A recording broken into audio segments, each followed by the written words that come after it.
Sure, we're probably live. That's filming with There was an error, but Chris, take it away. Who are we? What we're doing? Filming with so much confidence. So much confidence. It's fine. It just errored. Oh, jeez. It's a great. It just goes to show it's been over a month since our last episode, right? Yeah, I actually noticed that. I was genuinely trying to find out when we actually did the last one, and I think it was like 26th of April, I think it was, off the top of my head. It's a while ago, wasn't it? It's been a while, yeah. It's holidays and whatnot have just got in the way, but we're back now, and I think we've got a few lined up. I've got some messages to send to people just to arrange, but I'm sure we can do them on week evenings. There's a cat behind you. Yeah. This is actually helpful. Not you. Viewers, actually. We have lots of cats in this house. The cat cam normally brings in a lot of people, so showing the love. Well, I almost had my own cat cam. Was it yesterday? I was recording like a voiceover for one of the videos that's going to be going live this week. Nice. And just in the background, I just randomly look over at the camera, and I just see a leg sticking out of the curtain right there. And I went, "What the? Oh, it's the cat." And then as soon as he crawled out, I picked him up, and I'm going to put it as like an outtake in one of the videos. It was just like, but yeah, that was a. How's it going, Arcon? How's it going, Tempest? The one thing that interests me is that Chris has a masquerade mask behind him, and I feel like he should wear that string. It's not mine. It's just not mine. I wish anything in that house is yours. It's not. I mean, it's not necessarily true that, but can't hear Dake very well. Let me turn Dake up. Oh, you can't hear me. It's better than him not being able to hear him at all. In which case, you'd probably turn Dake on. I was gonna say I can hear you perfectly. So. I think. Oh God, what's going on here? Welshie, how's it going? Hey. Cheers for the £1 dono. Good to see you. To see you, nice. That's the same, right? Been a while. No. So, Chris, who are we? Well, I am Songs of Race, or Chris, as you've just said, typically. And obviously, you are Dan. I am Dan. Also known as Dan. Also known as Dan. Yep. And we've also got Dake, who is also known as Dan. So I'm going to be referring to you both as per your actual gamer tags, because I feel like if I say Dan, it's just going to get confusing, at least from my perspective.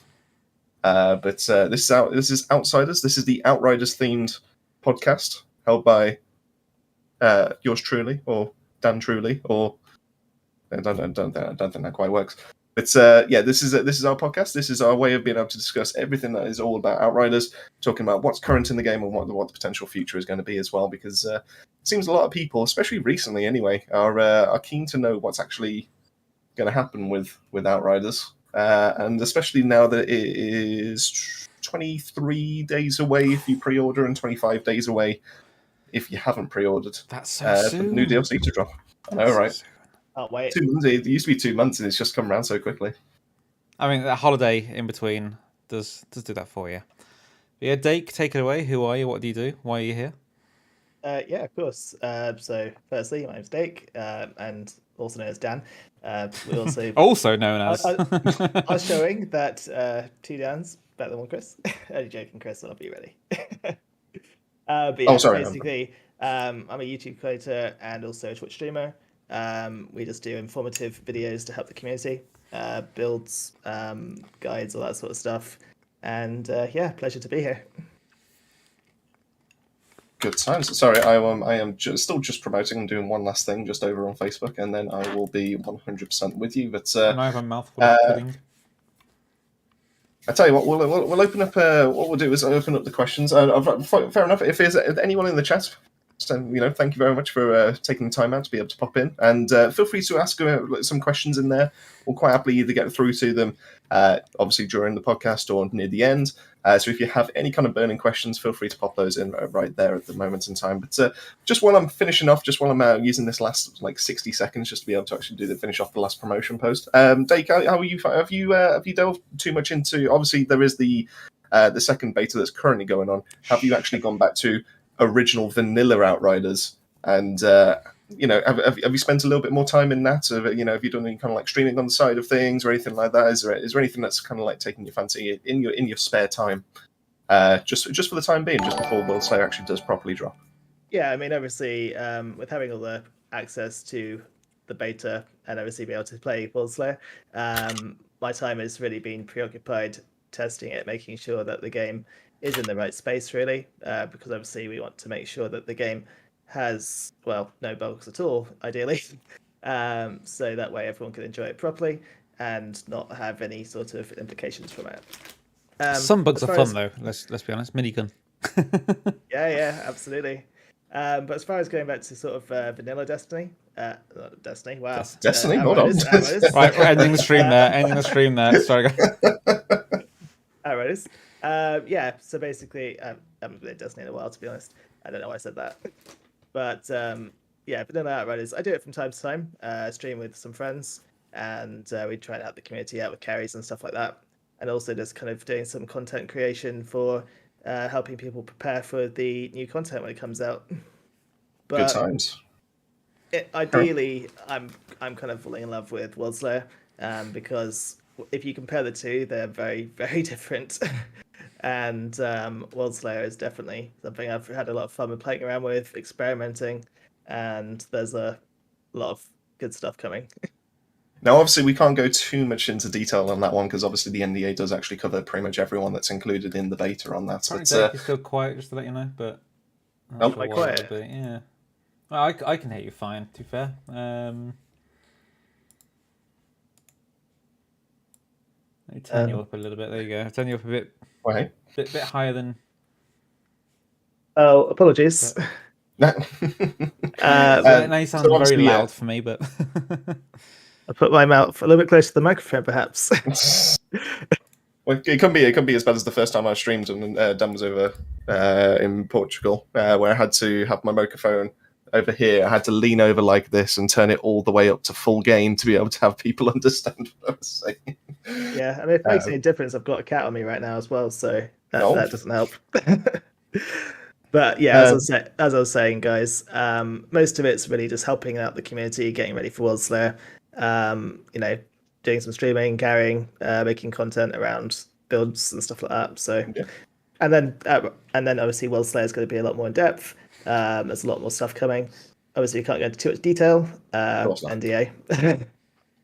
That's the biggest bane of my life right now. It's the fact that everything that obviously we've seen in the beta, and we can't even discuss one little like segment of it. I don't know how it kind of works. I don't know if that means we can actually like talk about the set bonuses and all that, and like all the new armors and the new weapons that have actually been shown over on the socials. I don't know if we can actually talk about those because that has actually been released by PCF and by Square Enix on that. We can talk about what we've seen on Twitter, but you can't really talk about the interactions and how it works with characters, I guess. So if you've noticed something on Twitter, we can talk about that. But if you've played around with it and found something that they haven't announced, then I'd say keep that quiet. Okay, fair enough then. In that case, what we'll do then is like the first part of actually talking properly about WorldSlayer in that case, because obviously this information is now readily available to the public. Obviously, you can head over to their Twitter or their Facebook page to be able to actually go check this out. Dake, I assume you've actually seen all 4 of the armor sets. Which one is the one that takes your fancy so far? Which do you think is actually probably the best one that they've actually released? Well, it's hard to say because I'm biased, aren't I? I mean, let's be clear. Let's just delete the tricks because you've chosen the better class. Yeah, you didn't go for the knobby Devastator or the shitty trick techno. Personally, I mean, I like the look of the techno at the moment, to be honest. Okay. I like the idea that you've got Lightfire, and that's basically a stronger version of Toxic, which is set on the armor set, so we're not technically doing anything wrong. I think that if you combine that with certain builds, that will be quite lethal, and it'll bring things into the mix which you wouldn't typically tend to experiment with. Okay, so if you were to order, just give them a 1, 2, 3, 4 as to obviously one being the best. So obviously we're saying that Techno from your side is number one. What how does the order look after that then? What we saying? I'd say Techno number one. I like the look of the Dev one. Yep. I'd say Trickster number 3. Oh, okay. Number 4. Although, yeah. It's a very different combination because everyone's got their own preferences. So someone else's order might be completely different to my own. Oh, that's good. That's great timing. Because Dan, have you checked them out on the socials? In which case, have you actually got an order? I'm just looking at them right now. To be fair, if anyone's in the chat right now, I want to know what everyone's order. So obviously, just go 1, 2, 3, 4. You know, which one's the best? Which one's looking the worst? Which one would you not actually touch with a barge pole? I mean, I'm not going to touch Devastator, to be fair. And that's not because you're like, oh, Tricksters, they should just delete them. It's because I just haven't touched the Devastator myself, personally. I have nothing against it. I'm not going to get angry at a class that I haven't played, like some people in the chat might do. But I think Tricks is the first one that I'm gonna play with, really. Then I probably will do the Techno. Probably then Pyro, then Devastator. Probably the order that I'm going to go through. Okay. I think that one of the main things for me, at least, is when you kind of look at a class and you look at the pack trees and how they can interact with your main skill tree, that's really where the creative thinking comes into play, because you don't need to know much about the armor sets or anything about WorldSlayer, but you can make your own decisions on kind of where you want to go with that, based on sort of how they interact with each other.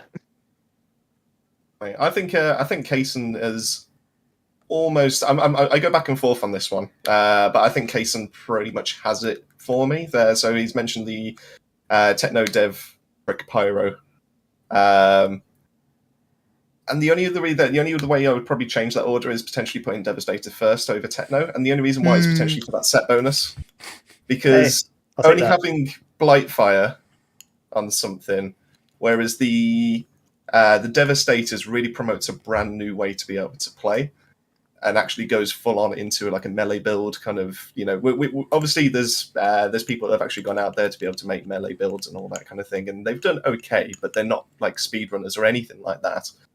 And then we've actually got ways to be able to make Golem into an offensive skill.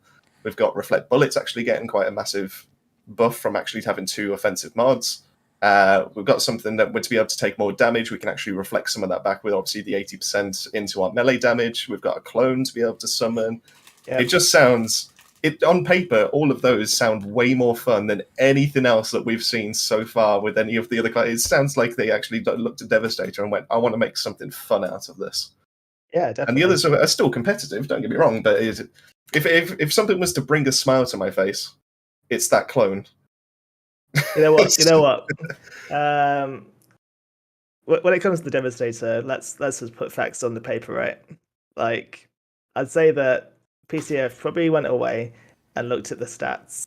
Now, I know this might not be a very popular opinion, but it's probably more of a fact, to be honest. That the Devastator is probably the least played class out of all of them, and I think they really wanted to kind of put those. They wanted to show the class some love and to bump it up a little bit to make it a little bit more competitive, a little bit more viable. Obviously, it is viable for doing hard carries and all that stuff, and I'm not dissing the dev whatever, but you know, it can be a little bit slow sometimes.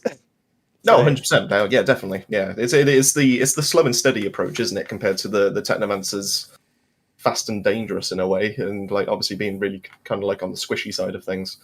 But obviously being able to like glass cannon kind of thing. But you know, you've got Turtle McGee over here that can just coat himself in rocks and just slam the ground and have a paddy fit and all that kind of thing. But he will get the expedition done. It'll take him half an hour, but he will get it done.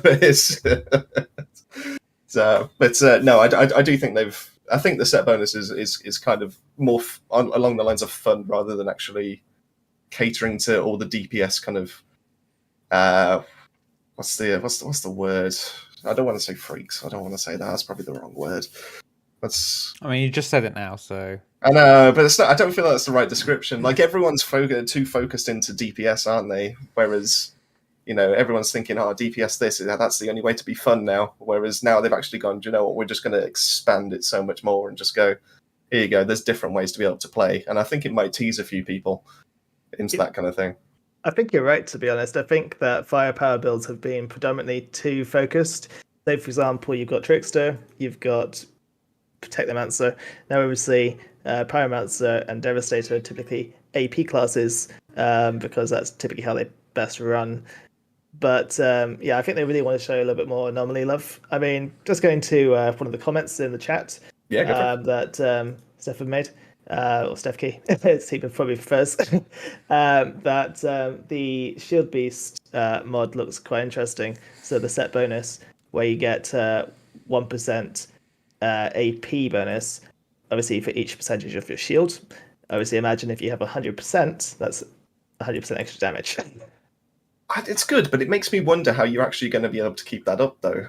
Because Shielders itself deteriorrates over time. Good morning. And anomaly builds are all about getting up in the face of enemies, at least in the Trickster's case.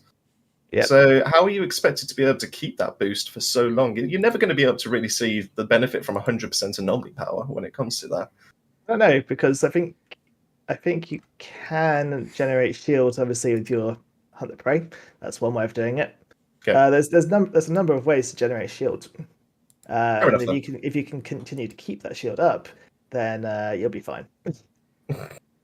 Maybe Slow Bubble will actually start making its way in just so they can actually keep that anomaly power boost as long as possible. But especially from Rifleman. Just one standard Rifleman just over in the corner, just chipping away at your shield going.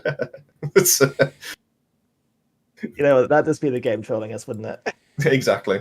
I mean, we all know Riflemen are the strongest enemies in this whole game. It really is. I thought it was exploding barrels. The barrels are good, but the Riflemen are able to pretty much just like nail you from like half. As soon as you put like a group of 5 of them together, they're worse than having one of those elites that come out of like chem plants with the miniguns when they open the door. If you went and told every single speedrunner that they could only use bubble, I think they'd have a meltdown.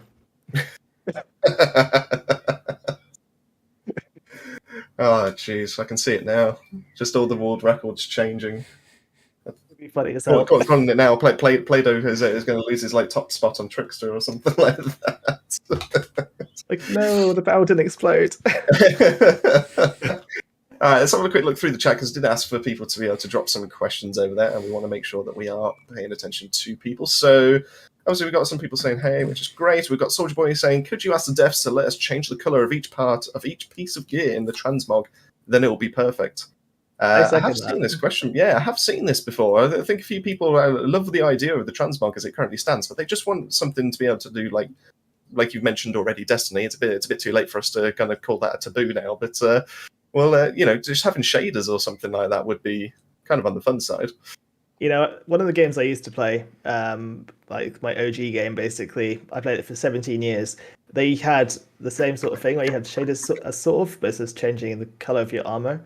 And some of it really crazy cool because you'd have different sorts of armor sets, and then they go into like different sorts of color gradients. Mm-hmm. And some of them would look really nice, and some of them would look really bad. Yeah, everyone wants to run around as a big pink Devastator. Yeah, you can have them either terrible, like I say, big pink Devastator, but that's not because of the pink, that's because of the Devastator. You could have something that just you can customize something to look amazing. Like you never know, like the Borealis sets might look so much better with a shade of teal. Like, it could just be just that little bit, just that little thing that it needs to make it look better. But yeah, I'd be interested in something like that. To be fair, I don't think as long as it doesn't take away from developers' time doing important stuff, then by all means, I don't mind. I'm going to call it silly stuff. It's not necessarily silly, but silly stuff like that, where it's like not important to the game, but important to maybe it's not adding much. Yeah, but it's like a quality of life kind of thing for like after like the main drop and stuff like that, isn't it? It's something to work on afterwards. But I suppose time will tell if that's actually going to be the case. I mean, let's be honest. WorldSlayer is going to be a big thing for Outriders to see if it's actually going to carry on or last as a franchise. You know, it's after the sudden drop of numbers from obviously the first couple of weeks. Then it's been consistently on the downturn from there, hasn't it? Really. So New Horizon actually did bring it up a little bit. But yeah, the announcement of the DLC definitely helped it out. I don't know if anyone's got Steam charts opening up right now, so they value my privacy. So I mean, November 2021 average players of 3,000. December 2,461. January 1,700. February 923. Oh. March 561. Ouch. April 789, so it went up. Oh. May 920, so it's gone up again. We're going up. We're going up again. Last 30 days, yeah, 865. So it's gone down a bit again, but still not as low as the April or as low as the March average players. Peak players though tells a slightly different story, I guess. Peak. Yeah.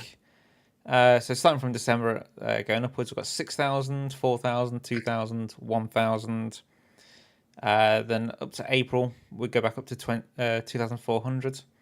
Oh. Then we dip down to 2,000 in May, even though it had a higher average. And we've dropped down so far by about 300 for the last 30 days. So not a terrible drop. Not terrible. Yeah, I'm very interested to see what the number will be as soon as July hits. Just to see. Actually, interesting fact for you. But Bozzlefied will be the person to ask about that one. Really? Yeah. Is he counting hits that have gone into Outpost or something? Or yep. Oh, you've got a big smile on your face, so that's maybe that's something I will actually ask him about then. Yeah, Bozzlefied is your man when it comes to analytics. Fair enough then. In that case, I'll make sure to ask him the question over the next week or so. But wow, fair play. Honestly, the new look of the Outriders Outpost is absolutely stunning. That's some great work right there. I just want to beta test it. I'm not gonna lie. I really want to get myself on there. Just on the Outpost. yeah. On the Outpost, yeah, definitely. Well, hopefully that's something you'll be open to in the next few days then. But let's have a look what else we've got in there. So Birdman Rising said, "Hey guys, tuning in during some lunch. Hope you're all well." Yeah, we are all well. This side. Wow, bit of hay fever. Hopefully Dake is as well. I'm MJ said tonight, I managed kinda how to open the secret door in the DLC area. So I assume that's City of Nomads, the one with the pod is on the balcony. Is that the one with Harbinger Hammer, Hander of Heads? That'll be the one. So MJ, how did you get on with Harbinger Hammer? I hope that's a good news, and he didn't actually tell you to get good, because that's the best thing to actually. I've only ever heard that once. I was very upset actually hearing that. It really threw me off. Was that for me by chance? No, it was me. I actually did a solo run. I was trying to do a build theory, and I completely messed up my rolls. And obviously, because he's a Reaver and he does his leap attacks, and obviously, if you get stumbled the once, he's going to hit you every single time. I mistimed my dodge, and I got hit by every single one of them, and they just instantly killed me. And I went, "Oh, well, there goes my 100% streak." Oh, Jesus. Needless to say, that footage did not make it into the build theory. So really, oh man, I was really hoping for some outtakes. You should definitely do that towards the end of your videos. Just be like, here's the outtakes. Just doing outtakes. No, you don't want that. It's just swearing. It'll just be bleeped every single for 2 seconds. Can I say hello to Mr. Dunnerman, who's in the chat as well? How's it going? Hey Dunnerman, how's it going? We've had MJ say, "Will we have more loot space?" That's unfortunately a no at this moment in time, but I do think it's something that's they are working on it. I do believe. Yeah, it was announced on Reddit that they are looking into it. Yeah, I'm sure it's something they are. They can't guarantee it'll be out for WorldSlayer release, is what I remember seeing. Right now. But it is something they are looking to do. Like I say, maybe not necessarily day one, but it sounds like it is going to be there at some point. So we've had Soldier Boys say, "One thing missing in Outriders is an element of randomness. Does the DLC have anything to make the content a bit more varied? It's needed for longevity." Unfortunately, that's a question we can't talk about, I guess. Is something we can't answer just yet. The only reason why is because obviously WorldSlayer, or the betas, are currently under NDA. So as much as we would love to be able to answer that question, to be able to give you an actual definite answer, we can't at this moment in time. So just feel free. We'll be doing more episodes of Outsiders, so feel free to keep asking that question to us every single time. And as soon as we actually do get given the go-ahead, we'll quite happily answer that on one of those on one of our streams. So that's absolutely fine. Arconis was very upset that I put Trickster last. Why? Why would you do such a thing? Don't get me started on Trickster. This whole episode would be taken up from obviously talking about why I don't like Trickster. I get some people are really like diehard Trickster fans, but I just don't see the appeal. I just don't get it. I know, and you and Dan are Trickster fans, and there's me just sat here going. I remember you saying to me something correct me if I'm wrong, but you said something along the lines of, "I just don't see a point in teleportation. It's just boring. All you do is teleport to the enemy, kill them, and then all you do is teleport to the next one." I was like, "That's the whole point." So there is a chance that I did actually say that. And then if you've got the right mods on, you then freeze them and the enemies around them. You then use your time rift, lifting them all up into the sky, shooting one of them, destroying all of them. It's just so much fun. I feel like I was spoiled with Techno. I mean, Techno kind of fits into what Techno enjoy. was if there was monetization in this game, Techno would have been the pay-to-win class, where it's point-and-click adventure game. Click on the enemy you want dead, and move on to the next enemy to click on that you want dead. Tell you what, right? Interesting fact. I think Techno literally is the pay-to-win character because how many people went and bought the Outriders because of the Techno? I had it anyway. I just never actually farmed it until I actually went into the official Outriders Discord and found out there was a bunch of people in the Technomancer channel all doing this, and there's me going, "Why are they doing that for? I don't get it. They're just doing a DLC.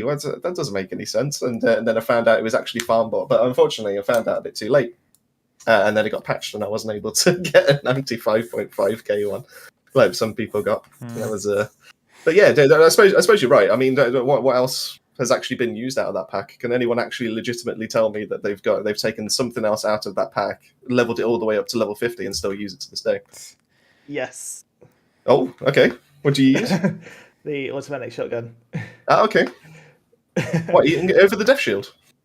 You can make a very viable build of it because obviously it's a epic item, so you can change the different variations of it. But you can also, say for example, add it in with resistance breaker, for instance, or some other things which could be pretty good.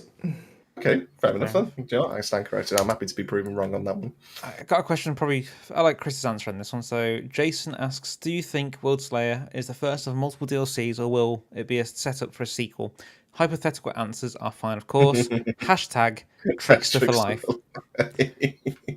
So I think I'm just going to make enemies on this stream. I think we both have the same answer to this, in the sense that when WorldSlayer comes out, personally, I think we're happy for that to be that until, as long as they sit down then and go, right, let's create Outriders 2. I think we're happy to see a number 2 come out. No, wait, Outriders 2. We're happy to see Outriders 2 to come out over more DLCs. But at the same time, I wouldn't be against multiple DLCs. I think they could continue either way. But I'd like to see them do Outriders 2. I nearly let slip then again. Do Outriders 2. Maybe do it on the Unreal 4 engine we've got now, or Unreal 5? 5, isn't it? Maybe work towards something like that. Give it 2 or 3 years. Maybe have a small team working on expeditions for current Outriders, potentially something like that. But that's my view. I think yours is very similar, isn't it, Chris? Yeah, I mean, it's one of those that Outriders came out today. It was kind of almost like a test in a way of being able to see how this kind of new IP would perform, to be able to see if they can make it into the looter shooter kind of like genre, see if they could actually make a name for themselves. Obviously Borderlands has achieved that and so much more in its time. Destiny has also done the exact same thing, and obviously these are fan favorite games, and loads, like hundreds of thousands of players will actually go out and buy these kind of games just to be able to actually experience it. And to see Outriders take off the way it did was absolutely brilliant. And unfortunately, a couple of wrong choices and the connectivity issues did actually affect it in the end. It was not to say that the polish that was in the game was poor. It's just that unfortunately players do vote with their time, and something else came out. And obviously, if they can't get into a game, they're only going to try so many times before they go, do you know what? I'm done. I'll move on to the next game. 100%. So I think what this could be is a way to be able to bring some of those people back. Now, obviously, there is a price point, and obviously, New Horizon did a decent-ish kind of job in the first place, and it did bring some people back. But to actually have like some new story content to be able to go look, a peak of 10k to add that in there. Is what, sorry? A peak of 10,500. This obviously just on Steam, but yeah, peak of 10k. So to have a new DLC to be able to advertise it as this is the new big thing for Outriders. This is the reinvigoration of the title that came out just over a year ago that and loved, but obviously we were plagued with issues. This is us to be able to correct all that. They're hyping it up to be a brand new launch. Then if this does well, I can see this potentially going, do you know what, actually, Outriders could potentially stay. It does have an interest in the market.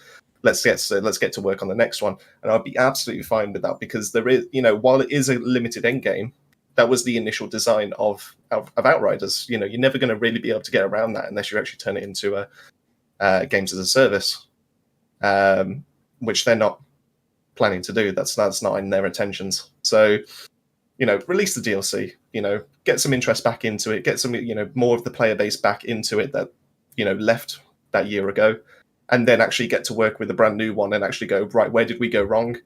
Let's not make those same mistakes again, and then we'll release Outriders 2 and, see how it does in the market. And I do think that potentially could be successful. All they have to do is just change the peer-to-peer connections, which, that was the main thing that really drove a few people away in the first place. And the nerf side of things, if they actually get the balancing right in the first place, they don't need to worry about that side of things. So, I think it's a learning experience. I think it's a very positive one, and I'm okay with there not being 4 DLCs before the next game comes out. I'm actually okay with just WorldSlayer, and then actually getting a second title in a couple of years' time or something like that. How about Dake? So, firstly, go back to the main point. So, when it comes to sort of like seeing additional content in the future, I think that it really kind of goes off what we've seen from the developers to begin with. They've always said they kind of want to do it. And I think that we should remain hopeful to see more content from them because they want to elaborate on storylines and sort of how they can basically make the franchise better. Yeah. And obviously we all want to see that because, other games, as Chris mentioned, Borderlands, Destiny, they all have a fan base. So if this game continues to have a fan base and people continue to play the game and continue to love the game, then I do genuinely feel like it's got a really positive future behind it. Yeah. You've touched on the story, which is absolutely perfect. I mean, Outriders is one of the many pleasant surprises that came out last year to actually having a really good story. There's not many looter shooter RPGs that actually do come out with a really good story and that actually makes you want to be able to play it all the way through again. Maybe one of the first Borderlands, but that was about. I can't really think of many off the top of my head, really. I think I've played the base story too many times now. So I think they've got a good job on that one. Let's fingers crossed they carry that on. Fingers crossed. I'm sure they will. Well, I hope they do at least. Yeah, I really hope they do. MJ, has anyone got the Body Snatcher mod to work and goof about with it? I'm hoping to get a Death Shield with it on. I swear this stream is just out to really. I would love a Death Shield. I would love a Death Shield with a third mod of Body Snatcher on it. I think that would be beautiful. I mean, wouldn't a Bulwark be better because that's close range? Either really, I think would work just as well. But I think it would be beautiful just to body snatch, just pull someone in. No. Carry on shooting. No. They're already time rift. Job done.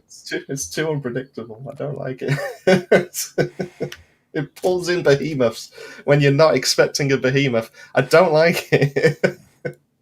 I can imagine the surprise on your face, Chris. You're like, Oh, I shit. was so upset. I still. It's been a year since we did the weapon guides, and I still remember being so peeved from testing that one weapon took me probably 6 to 7 expeditions to be able to get one single run to be able to get the footage I needed to be able to actually do that. And I just remember just going Colosseum and just killing one of the small enemies to like stack up my Sharp Eye and Bloodlust, and I just killed one enemy thinking it's going to bring another small enemy. Maybe it's got like a hierarchy and it will eventually work its way up to the big one. And I killed one of the small ones, and then it just instantly put the behemoth in my face and it just one slapped me. And I just went, I just can't do this one. I think on a Death Shield with Dark Sacrifice on there as well, I think it would be a brilliant gun with Body Snatcher. That's what I'm looking forward to anyway. Just to let you know, Chris says Tricksters are trash, so he agrees with you. Oh, that's one person out of 25. Don't make me put a poll up. I will put a poll up on this. Trickster will be the last class I touch in WorldSlayer. I can guarantee you that. Kason says the Ugaki set needs an extra bonus. I'd agree with that. Now, I'm going to move swiftly on because, like I said, I will turn the whole stream into that. Kugi wants the WorldSlayer to bring more variety as far as builds. Example: everyone who played Techno run Blighted Rounds, Cold Snap, and Blighted Turret. That is very true. And I think because they showed off all new armors and new weapons and mods on there, haven't they? So I think even with what we've seen so far on the Twitter, you can already see there's going to be a slight change in the meta. So I'm looking forward to that myself as well. I never knew I needed an altered blue-skinned red-haired woman in my life. I was going to get to that one in a moment. That's really cool. I like that. That's really nice. Everyone needs an altered blue-skinned red-haired woman in their life now. Had to be a redhead, didn't it? Had to be a redhead. Davo says some people were keen on seeing a raid encounter on a hostile takeover of your home bases. Do you think PCF will introduce them in WorldSlayer, another expansion, or perhaps in a sequel? That'd be cool. I wonder how that would kind of work. I mean, home bases, would this bit end up being more of an open world kind of Outriders in the end, or what are we thinking on that? It could be an interesting. I don't want to turn it into Farmville. Yeah, don't want to farm. I don't like games particularly. I mean, I'm playing Clash of Clans at the moment, but I haven't done it today actually. So this is a good example. I don't like games that force you to go on to it every single day or multiple times per day just to make sure you keep up with everyone else, or your base has been raided. You need to go, repair your defense and stuff. I don't want something where it's kind of live whilst you're not.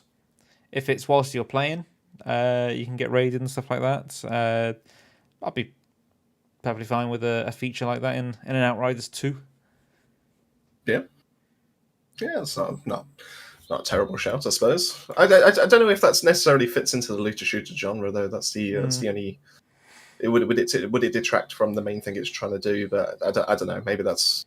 I'm sure. I'd probably have faith in PCF to actually find a way to be able to make that a looter shooter kind of like commodity, and it'll actually be a mainstay in a few games.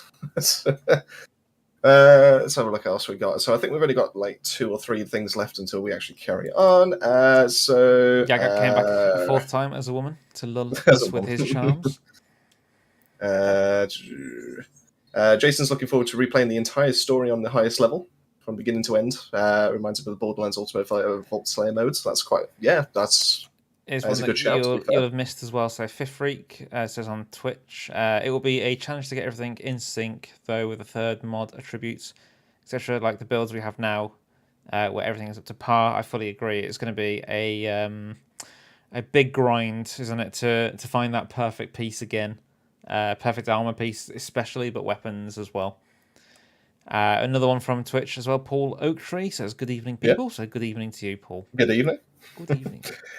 So we've got Nelrock on YouTube saying, "Don't understand what's going on with these new armors. The stats kind of make no sense for these builds that they put out." Now, so I completely agree with you on that, and I think most people that actually do play Outriders will probably also agree with you on that.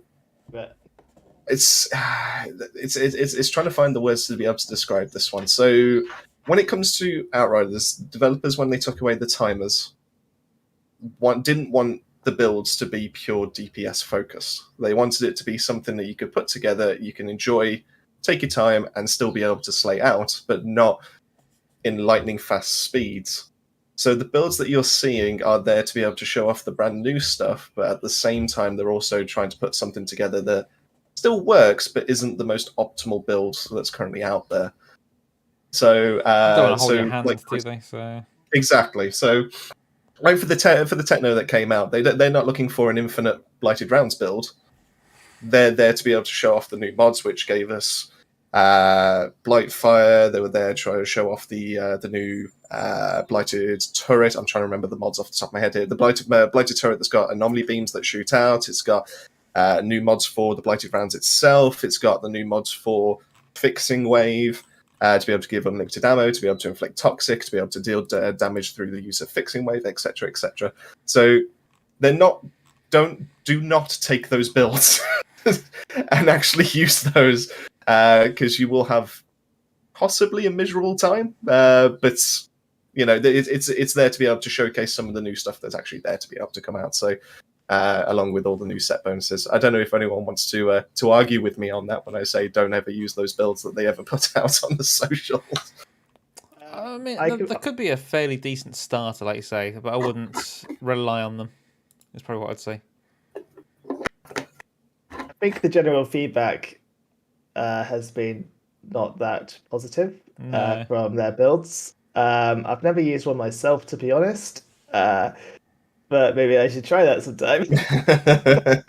I would just say that I don't think they are meta, 100% not meta. But there could be a decent CT15, possibly with the new way that CTs, or not even CT, is it? Apocalypse Tier 15, how it works now could potentially still be a bit of fun, but I wouldn't rely. I definitely wouldn't rely on that. Yeah, I can see Dake's first video is just titled "PCF's build was meta all along?" ? And then just actually release a Techno Blightfire just as it currently looks on Posified's spreadsheet. Yeah, I'm not going to clickbait someone like that. No, worth trying. No, okay, fair enough. So, Psychic Raider said, when will we get news on the new trial of Taria Gratar? That is a good question. Even we don't know. But what I will say is there was kind of a link, I think, in one of the latest trailers. I'm not going to say too much, but I'm just saying that two scenes put together might make you think something. So I'll just leave that at that for you. I'm not gonna tell you what you need to look at or anything like that. And then Arconis is asking, story, good or not? So the first hour of the story that we played, that we have done videos on, was good fun. That is a good point. That's what we can say. That's what we can say. Says the builds. This is on Twitch again. Those builds were to showcase mods and stuff. Yeah, I worked on them. Bozzified has worked on them. Bozzified. Oh, you've got Bozzified over on the Twitch. Yeah. Oh, nice. Yeah, fair enough. He's worked on them, so that's great to know. Yeah, so they're there to showcase rather than to be meta builds. Good to know. Not to be meta builds. He does say. Stefan says they should cap firepower, so we would look into less popular ones. Interesting idea, to be fair. It's an interesting view.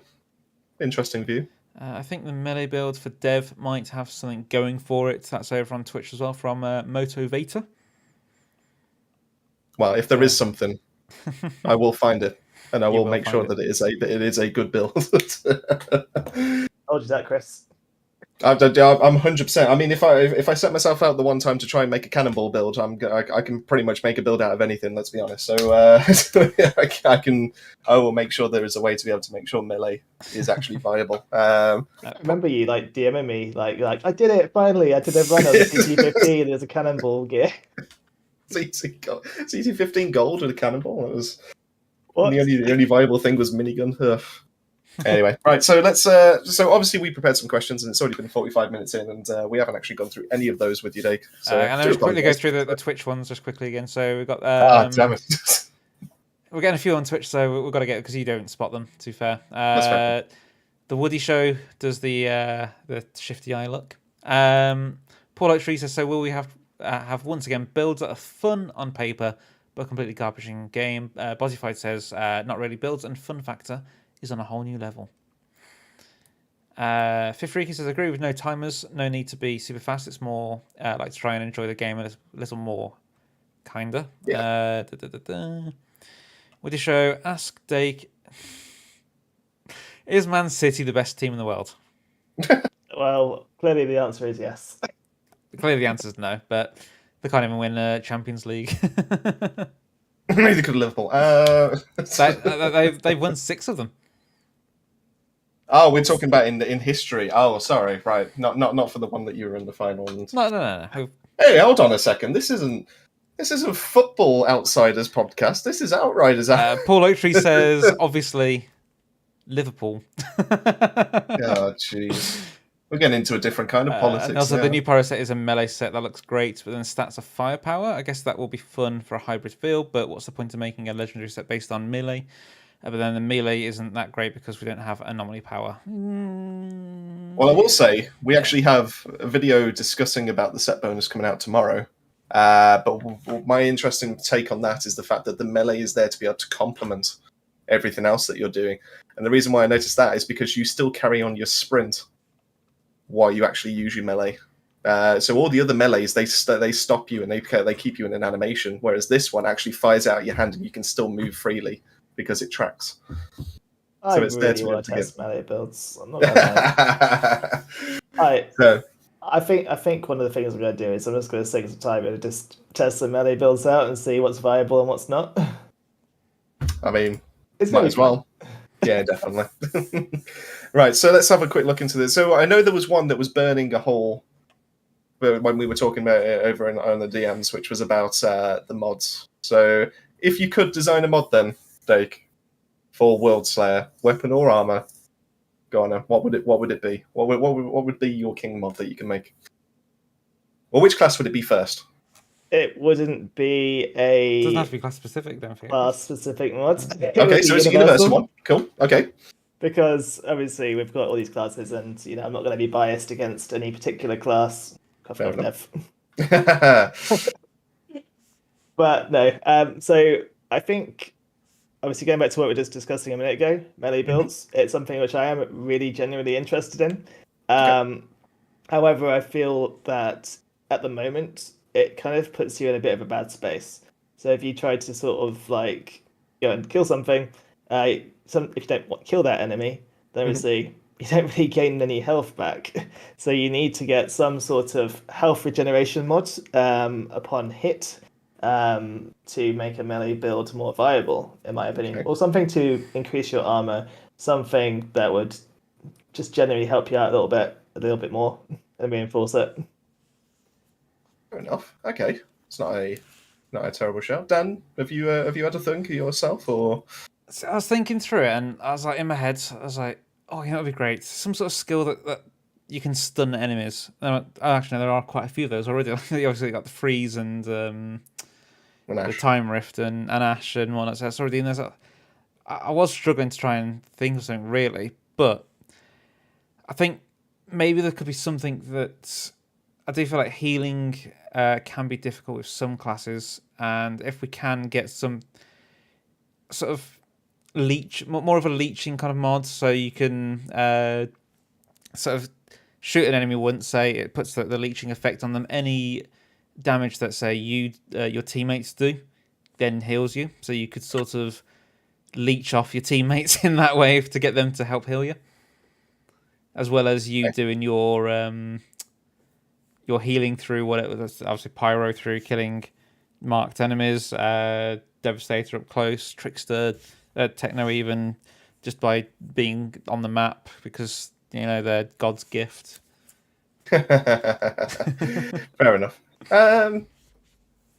Okay, so See, if I wanted to make a mod, it's kind of difficult because there's some that we've already talked about before that we've already seen like some kind of way for them to actually be featured. Like, for example, minigun suffers the most.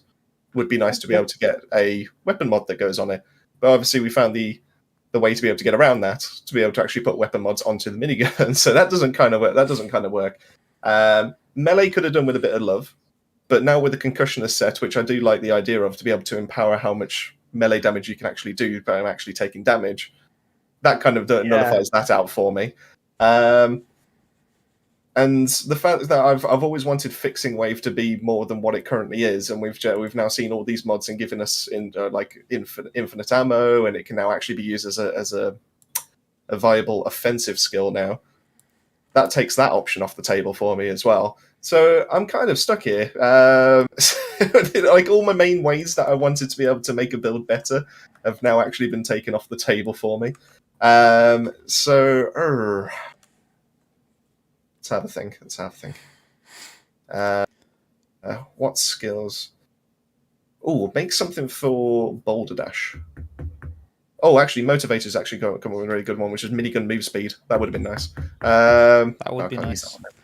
But Boulder Dash, I'd probably have to do something with Boulder Dash. Like, yeah, Boulder Dash needs some love, doesn't it? I mean, it's not really like used.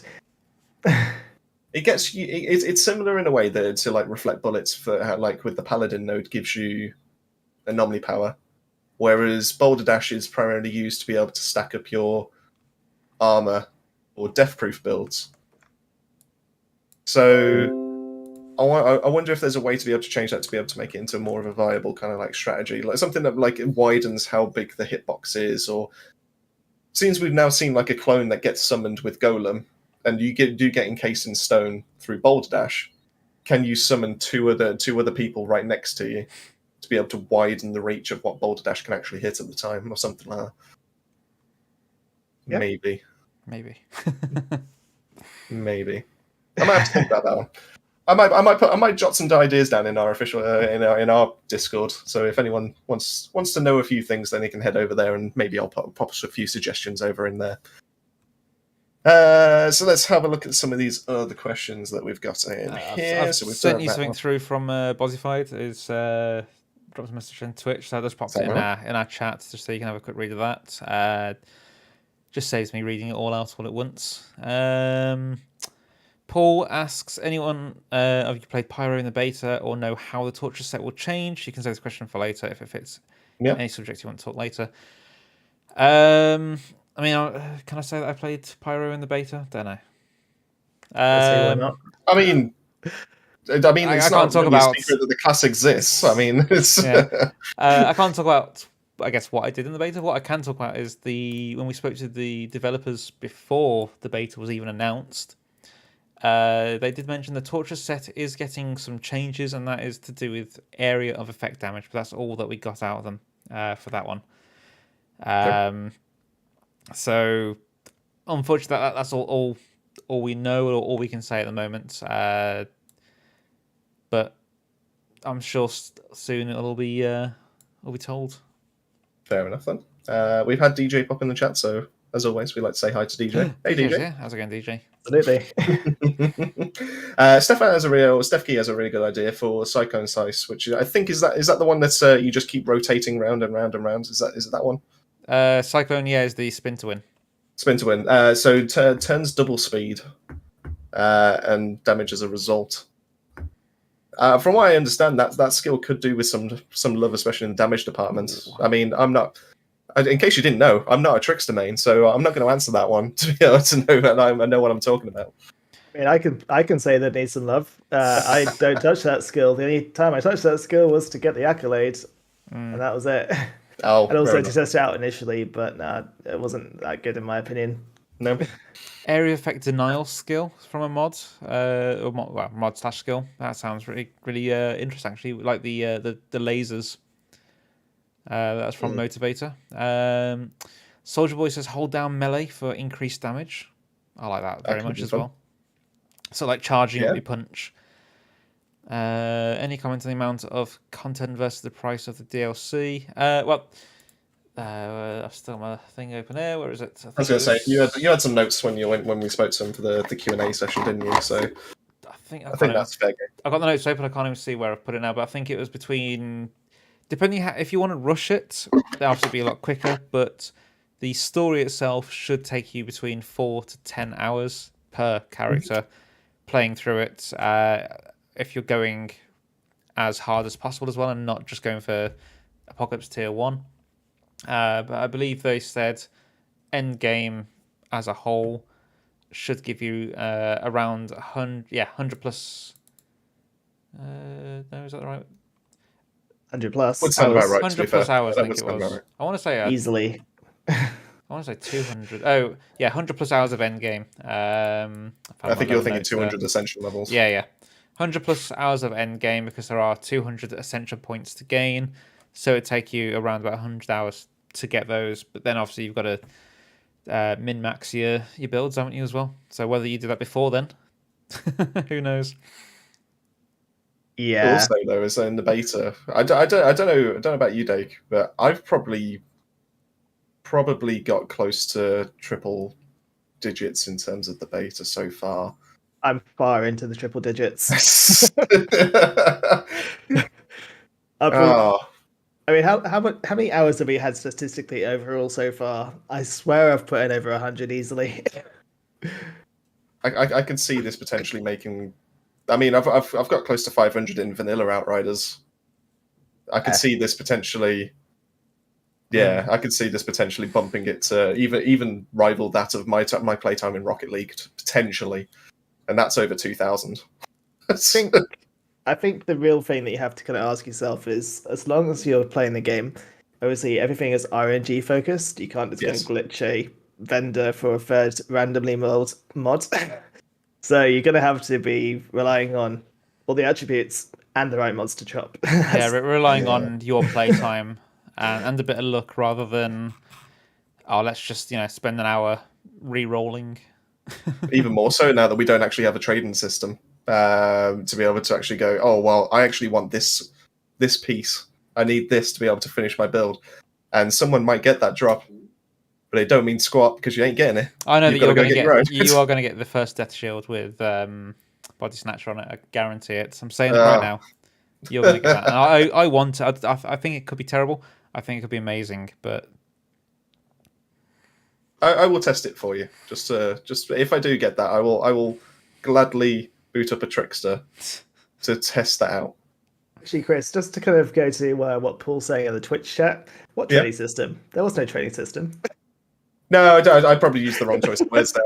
I know from the start, obviously, there's never been a trading system, but I said now that there isn't, didn't I? Yeah. And I've probably used the wrong choice of words. That's my fault. Because there isn't, is what I mean. There isn't, no. Yeah. So, guys, just to say there is no trading system. There's definitely 100% no trading system. How many armor sets will we receive, and do they have new pyro set that supports eruption or thermal bomb better than the current ones? So there's two new legendary sets per class and 4 universal sets. I can't answer whether or not one's for thermal bomb or eruption, to be honest. A, because I can't remember, and B, if I did know, it might be under NDA. Everything's NDA'd. Sucks. But it's okay. Yeah. All right, let's have a look what else we've got here. So, should we move into a question that we actually had written out? That's what I was trying to do. I was trying to have a quick look at have a scan. So, the Ascension. Oh, guys, I was saying about the. I think we can cross off. What class do you believe to be getting the biggest overhaul? Because I think we answered that at the start as Devastator, didn't we? Yeah. So the Ascension tree obviously only being 10 points per node, even though we know there's a maximum of 50 per category. Do you wish that you could have actually just freely spent those 50 points rather than actually just being limited to 10 into each of the 5 categories? I have 2 answers. Is it yes and no? Not exactly. Damn it, worth trying. So firstly, I like how they kind of split it out. So basically, you play the game, you get to the Ascension tier 200, and you fill out that entire tree.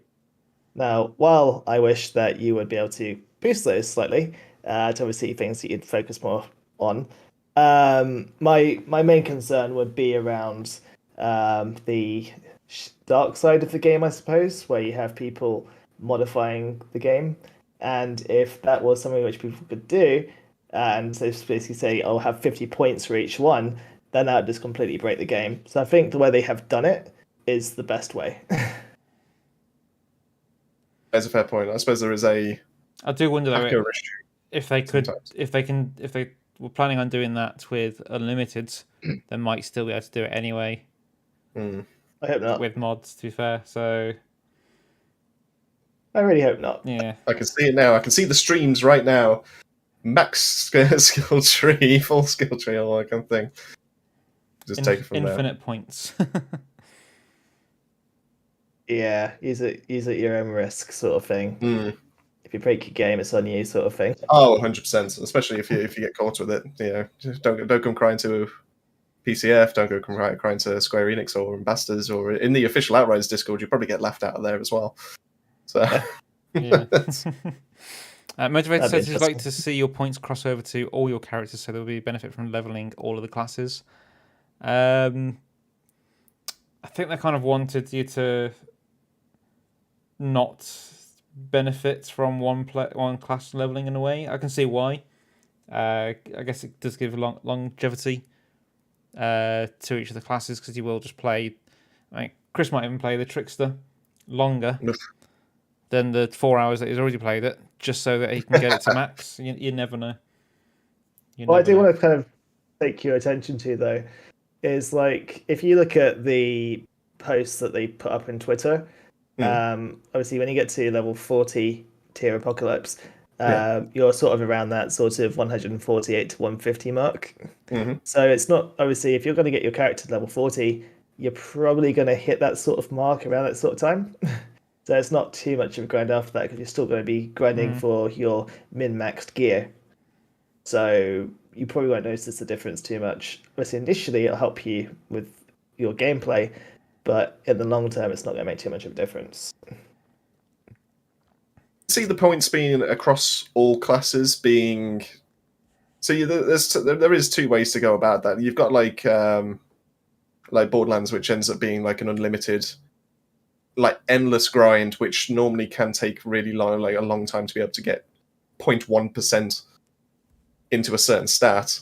And then because of how long that grind actually is, it makes sense to actually put it across all your characters. Whereas with Outriders, if the grind isn't as long or isn't as like full on to be able to get there, then I could see them making the argument going, yeah, but look, by the time you get to Pox tier 20, you'll already be Ascension level 35 or something like that. And you go, oh, well, actually, that's not too bad. Yeah. So yeah, I could see them potentially doing so, just making an argument saying it's not as much of a grind compared to some of the other games. So therefore, we think it's best for you to actually do it across all the classes and do it that way. So let's, I suppose we'll see that. Yeah, just a quick one as well. Thanks for the follow there, Motivator. Much appreciated. Is there anything else that's going to be? Tempest is a really good point, which is obviously some of the Ascension points are going to be kind of useless to some classes, like an AP dev doesn't need long range weapon damage. No. Yeah, I think that obviously it's to focus on things that you're focusing on. So, for example, if you're Anomaly, that obviously Anomaly is going to help you out, but also you're going to have things like cooldown reduction, elite mitigation, all that sort of things. So, you probably your top two, and then obviously it kind of just goes up and down to what you need, FP or AP. You could probably argue saying that your build will pretty much be there after the first 30, 40, maybe even 50 points. And then everything else is just kind of nice to have. Because I don't see everyone just going, oh, first 10 points, I'm going to put that straight into health. Or straight into armor. Or anything like that. That's just going to be something that you'll just have on the end. To go, well, this is nice to have. Oh, I've made myself a little bit more tanky, but the most of my damage will come from me putting it straight into Anomaly or into weapon damage. And doing it that way.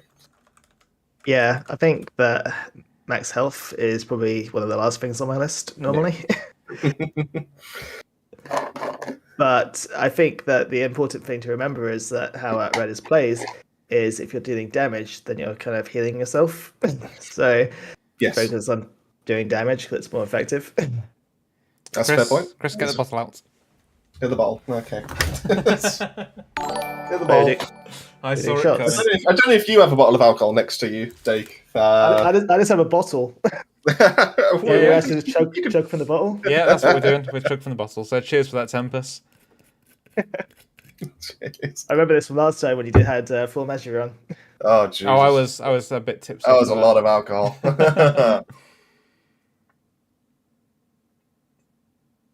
Cool. Ooh. Wow, that's nice.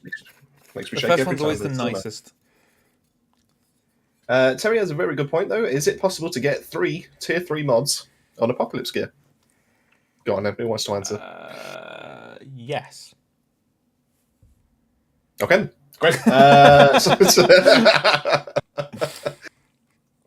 there was a bit of a system to it, though. There's more sense than madness, let's say, when it comes to the Apocalypse mods, because it is kind of it's designed that as you progress further into it, the better mods you'll actually start seeing, but it will still kind of be random.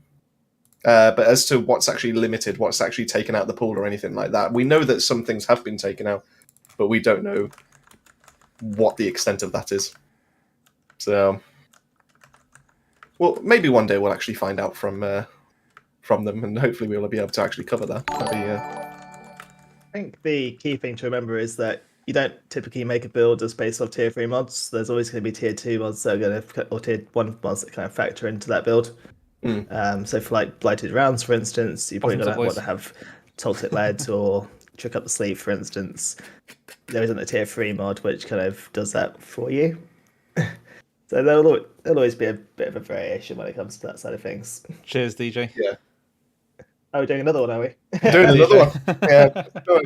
It's like buses, honestly. Oh, our second one tastes just as good. MJ saying, me gasping every time I down that whiskey. I wish I had whiskey, but this bottle's kind of getting empty now, so... What is it you've got? I saw it was white. It's a Tia Maria matcha sort of one. It's quite nice. Bottoms up, boys. Cheers, Motivator. He did $15.99, so that's going to be a little bit extra in the shot this time. Have a big one. Well, thank you so much, Motivator. Oh, I'm working from home tomorrow. It's my busy day tomorrow, and I'm going to be doing it drunk. So what else have we got in here? So, do you know what? Let's go back to one of our questions that we said. So, what are our questions again? I mean, if we covered most of these, I feel like we have. Tell you what, a question we haven't asked. Are you excited more for the new campaign or the potential of what the Endgame could be? Hopefully, something that could be talked about very soon. I reckon they'll probably release something definitely this month, won't they? So yeah, I mean, for me personally, I enjoy campaigns, but I always rush to the end game. Not gonna lie. I mean, that's what I do. Endgame is my thing. Yeah, I think Endgame is what everyone does enjoy about these kind of games. But at the same time, the story was brilliant in vanilla, so I'm definitely looking forward to sitting through and actually enjoying the story for this one. Absolutely. I mean, we've had confirmation that the Apocalypse tiers will mean that you can actually go back through the game on your main character and obviously do it from like max level, which we did cover in one of the comments earlier. Would both of you be inclined to be able to actually go do that, even though you've already completed the story once on that character? I've not completed it on the Trickster, so I played through as the Trickster. I had a story skip on the Trickster. So... Oh yeah, you did, yeah. What I want to see is Chris go through the story mode on a CT40 Trickster. CT14 Trickster. Okay. 40. Oh, 40. Oh, okay. So, and each death equals a shot. Okay. And hang on. Is this on a brand new Trickster? This is going to be one I've already got leveled up. Yeah? Each time that he complained about the Trickster or the Trickster skills, is also a shot.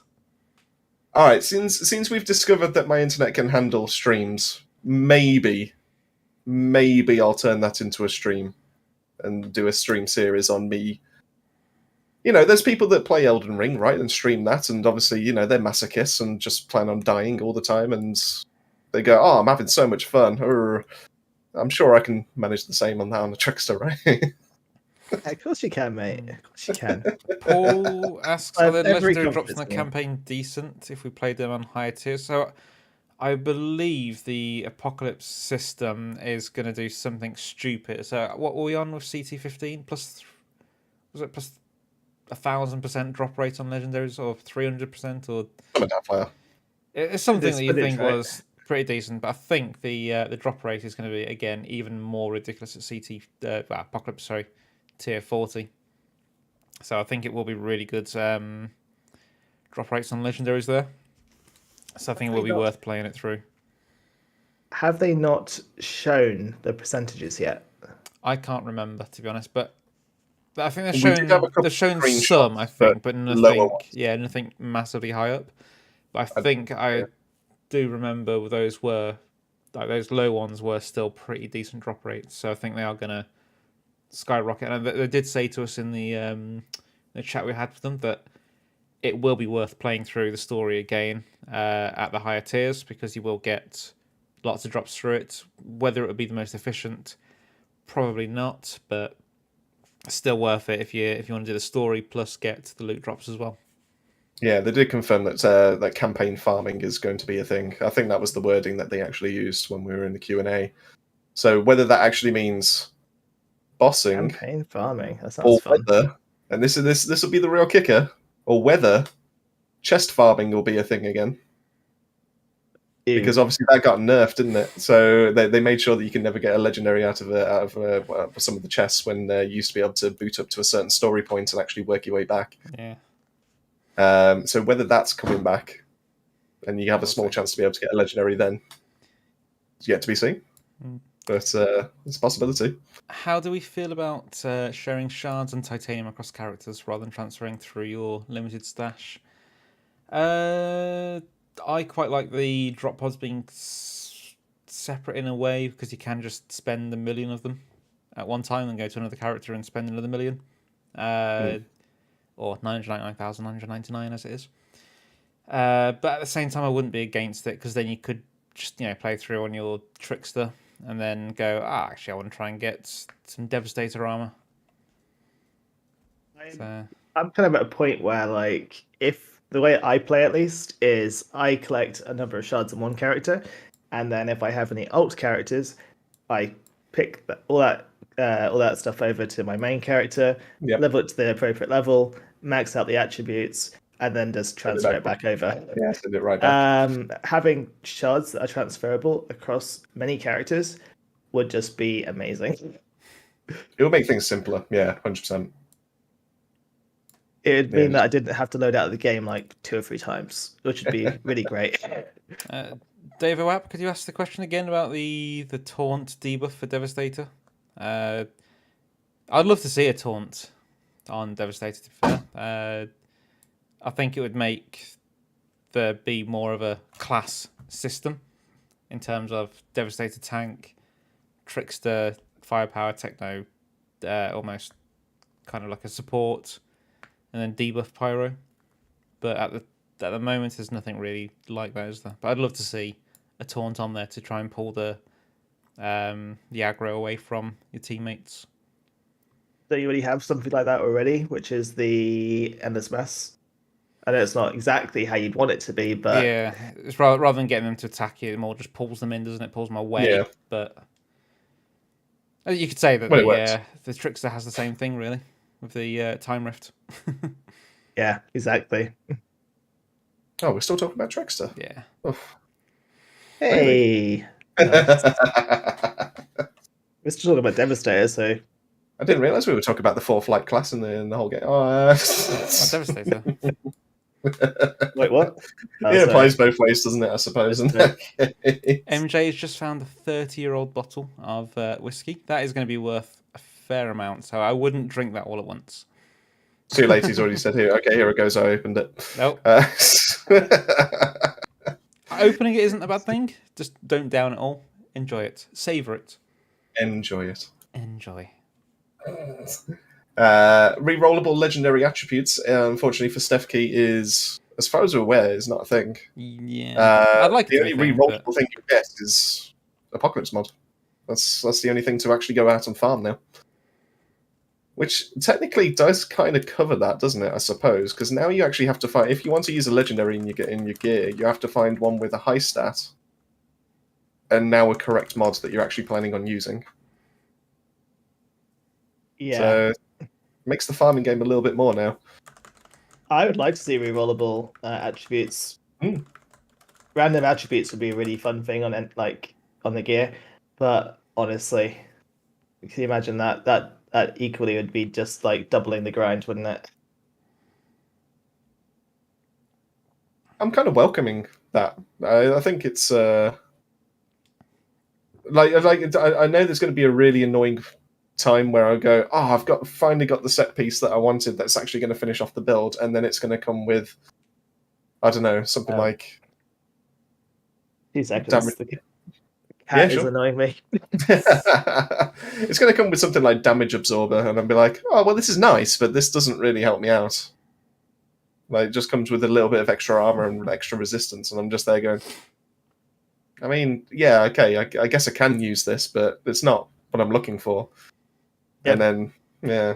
Or then I get, like, 2 pieces that come with the exact same Apocalypse mod, so I get, like, a chest, and I get a gloves for the legendary set that I want, and they both roll with the exact same Apocalypse mod, so it nullifies one of them out or something like that. Oh. I'd be peeved. I would be peeved. Fair. Any more questions I got? Yes, what is your, probably an easy answer, but what is your future in and outside of Outriders? I think for me personally, it's going to be just focusing on builds, focusing on guides, just making sure that the entire community is supported, and obviously just giving some fun to experiment with. Obviously, we want to make builds that are effective as possible, so a lot of testing goes into this stuff to make it so that it's optimized as possible. Outside of Outriders, though, there are some other games in the future I'm looking forward to. However, they're yet to be released, so we'll see how it goes. I'm looking forward to the first game on the PlayStation 5 that I go, let's buy that. Are you going to be going God of War Ragnarok? Oh, never played any of the previous ones, to be honest. So you definitely give it a go. We'll see. Last one was top notch.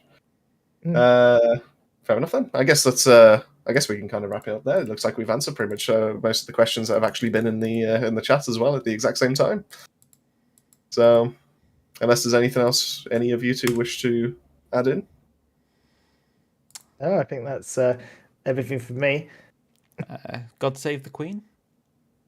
Sure, we'll go with that. Yeah, we just had the Jubilee, didn't we? So we'll go with that one then. So, massive thank you to everyone that's partook, and everyone that's currently watching and has been watching ever since we started. Massive thank you for Dake, obviously, for spending the time to actually be able to go through the podcast with ourselves. So, Dake, if anyone was actually looking out for yourself over on like anything like that, socials wise or anything, now is the time to be able to go through all that.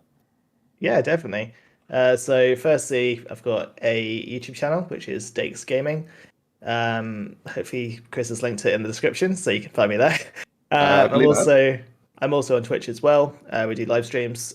We do basically helping the community with carries and all that good stuff. And then also got a Discord server as well. So if anyone's ever interested, just reach out to me. It's all on my YouTube channel, and my Twitch channel, so you can find me easily there. Perfect, good times. Is there anything else that Dan wants to add right at the end before we say the final goodbyes? Or Flippity floopity, Chris has a nice booty. Okay then, fair enough. Right, in that case, thank you all so much for watching. I guess that just, as I always like to say, keep yourself safe, keep yourselves well, and we'll see you all on the next video. Also, Dake, stick around for 2 minutes. I'm going to end the stream now, so thank you, everyone. Source Jedi has just subscribed. I thought it was another dono then. I was like, oh, I've got a drink again. No, yeah, thanks for watching all. And we'll still take it easy, you sexy bastards. Thank you very much, and we'll